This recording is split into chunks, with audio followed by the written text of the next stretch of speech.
poco a la luz de todo lo que se ha hablado de inversión y de el clima y la diferencia entre los locales y los de afuera. ¿Usted cómo está viendo ese nuevo llamado? Pregunta difícil de cómo está viendo ese nuevo llamado.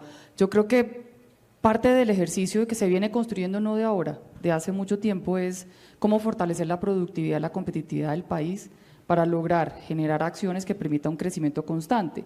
Y ese crecimiento constante no es del 3% como lo tuvimos el primer trimestre, tiene que ser un crecimiento constante de más del 8 o 9% para que el país pueda tener los recursos suficientes para cubrir las necesidades.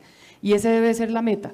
Más allá de producción nacional, producción internacional, más allá de las acciones que miremos de el formato de reindustrialización, es cómo logramos que Colombia mantenga una senda de crecimiento alta que le permita suplir las necesidades del país.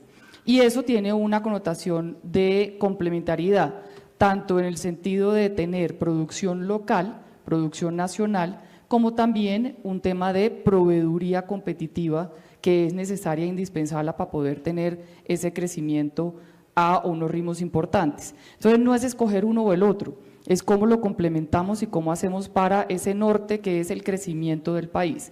Hoy en día estamos viendo que a nivel internacional, efectivamente, como decía Munir, nos ven de una forma muy positiva.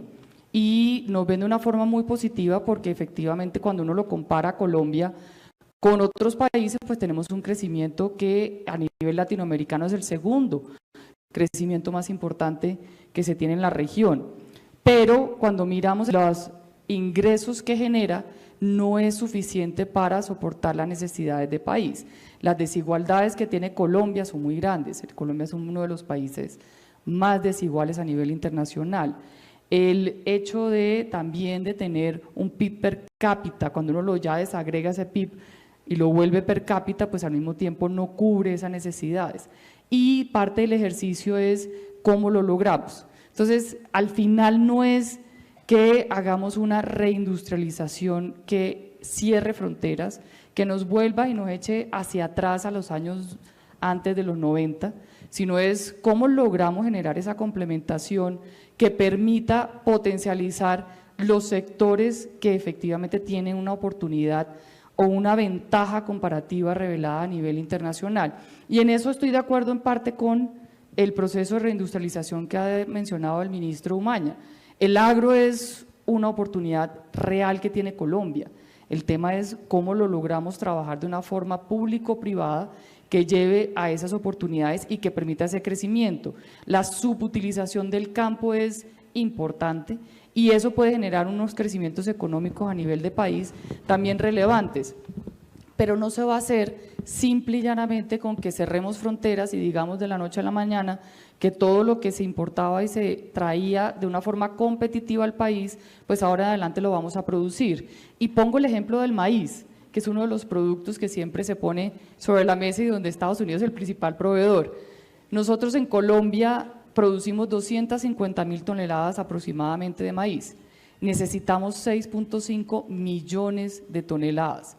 Cerrar las puertas del maíz importado de una forma competitiva lo que va a producir es inflación, mayor costo en la vida de los colombianos. ¿Por qué? Porque es una materia prima indispensable para múltiples productos de la canasta familiar, pero también para múltiples otros. Entonces no es el hecho de cerremos y produzcamos nacional, es cómo logramos llegar al objetivo de crecimiento de país a través de un proceso complementario de producción nacional, mejorando aquellos que somos buenos en producir y somos buenos y tenemos oportunidades, pero también siendo capaces de generar cada vez más una proveeduría internacional competitiva que permita complementar y generar ese desarrollo productivo que requiere el país. En los últimos meses lo que he comenzado a ver es a personas diciendo, ya estamos pensando en cómo reactivarnos y en cómo rehacer nuevos proyectos para entrar en operación más allá del 26. Hay unos que ya están en eso, otros siguen todavía con el pie levantado del acelerador. ¿Cuál es la percepción que usted tiene?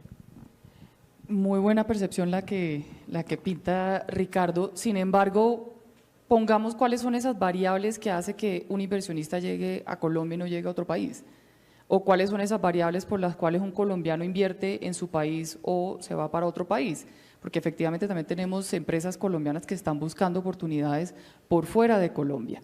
Y ahí tenemos 4 variables que cambian como en la política, son las mismas, se mantienen igual, pero cambian la prioridad.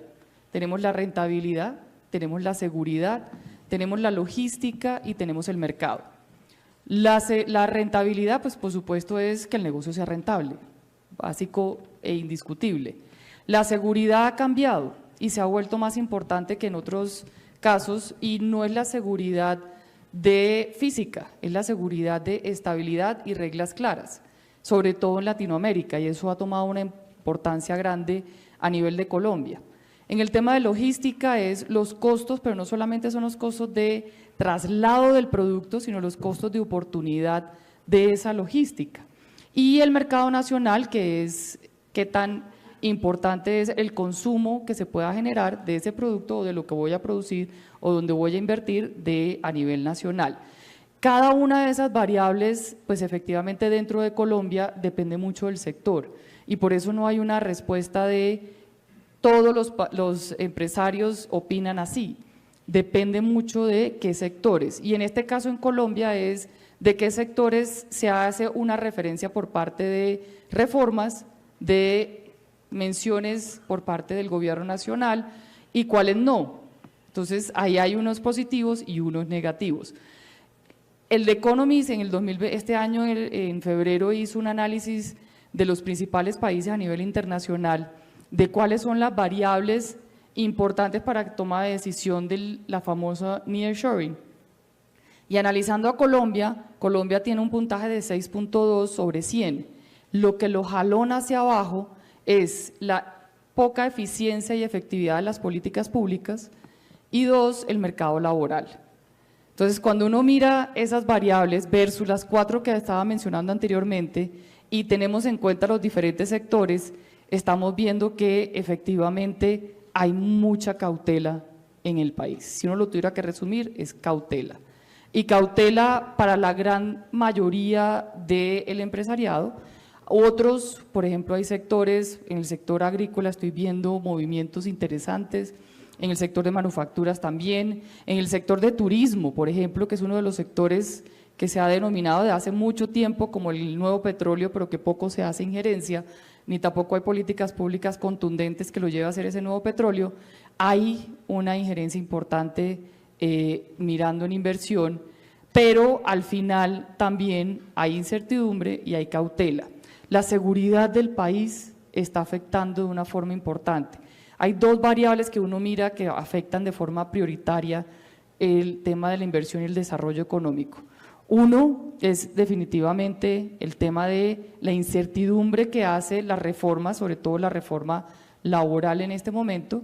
2, el tema de seguridad, que para muchos puede ser una parte no tan importante, pero para una producción que tiene que hacer traslados y donde ya hay boleteo, donde ya hay procesos de que va a haber muchos paros a nivel nacional, donde también hay una dificultad en todas las posibilidades de mantener constante una fábrica prendida, pues efectivamente hace una variable relevante. En resumen, Ricardo, tengo que decir que la palabra es cautela, depende mucho del sector, depende mucho, como dicen los estadounidenses que hablan, y cuando estaba el presidente Trump en oficio, mencionaba mucho y uno oía mucho decir, hay que saber distinguir entre un ladrido y un mordisco.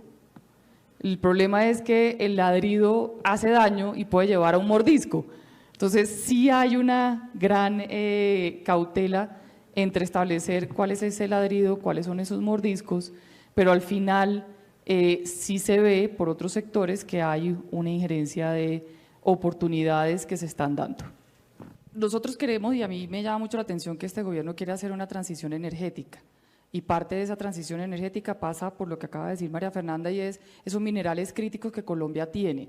De hecho, las oportunidades que se están viendo de esos minerales críticos a nivel internacional son bastante importantes porque la producción es bastante escasa en muchos países, son pocos los países que pueden producirlo, está muy concentrada. Colombia tiene cobre y níquel, que tiene todavía una oportunidad para determinar cuánto es lo que tenemos, pero se sabe que tenemos. Y hoy en día Estados Unidos sacó una ley de inflación, que no tiene nada de inflación, sino es de transición energética, donde está dando recurso a las empresas y a los países para poder obtener esos minerales críticos que Colombia tiene. ¿Le entregas a quién esos recursos? Se lo entrega a los países que estén en Canadá y México, pero también países con los que tenga acuerdos comerciales, donde de los pocos países que tienen minerales críticos con acuerdos comerciales es Colombia. Entonces uno dice, queremos hacer transición energética, hay unas oportunidades importantes de cooperación, de ayuda, de trabajo, de incentivo por parte de países como Estados Unidos. Se requiere de esos minerales críticos para poder hacer la transición energética. De hecho, no hay un producto o herramienta de transición que no requiera de la minería. Entonces uno se pregunta, ¿dónde está la política? ¿Cuál es ese camino que realmente nos va a llevar a la transición energética si estamos limitando todos los procesos para llegar a la transición energética? Debería es, como dice María Fernanda muy acertadamente, de abrir primero los espacios para que se tenga cuáles son esos lineamientos y política para lograr esa minería, permitir la posibilidad y poder utilizar esos recursos que están puestos sobre la mesa, sobre todo de Estados Unidos, para lograr hacer ese proceso de transición energética en un país que cuenta con los productos y el minerales críticos para lograrlo.